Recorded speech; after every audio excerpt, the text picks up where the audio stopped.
Valerie Loureda and Taylor Turner in the women's flyweight division. Not the best record right there. I mean, 5 wins, 7 losses. She is also 38 years old, getting one win about 1 month ago, so she's been a little bit active in the last month, of course, but before that, she wasn't really too active. 1 year ago, 2 years ago, 2.5 years ago, 2.5 years ago. I don't know why she took that long of a layoff from those last 2 fights, but she got ground upon TKO'd by Alejandra Lara, got submitted by Ashley Dean, then got 1 win over Hannah Elswick with a 0-3 record right now, so she's not necessarily fighting the best competition, not necessarily beating the best competition.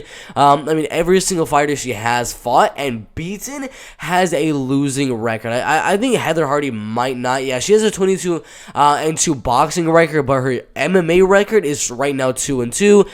Literally every single person she's fighting is not legit competition. Now she's going to be fighting an amazing boxer with some decent wrestling mixed in there as well in Valerie Loureda. And Valerie is coming off a loss in her last fight to Hannah Guy, which is a very solid prospect inside of Bellator as well. But this fight, she's younger. She's going to be smaller in terms of height, in terms of reach, but she does do a very good job of closing distance, getting inside of that type of height and reach that Taylor Turner will be having.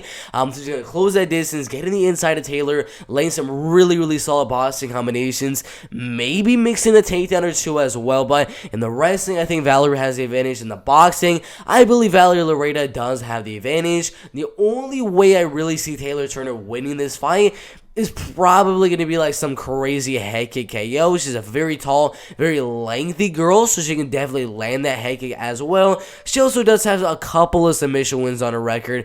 Again, 0-3, and then 0-3 as well. So she's submitting horrible competition, but she's got decent grappling. But either way, every facet of the game, I do give Valerie Loureda the advantage. I already know Bellator is just pulling some random girl on the regional scene and feeding them to Valerie Loureda to boost that record a little bit. So we know exactly what's going on here, Bellator. So it's an easy win of Valerie Loureda. I'm going to go by a TKO in the first or second round. Really good fight in the women's flyweight division.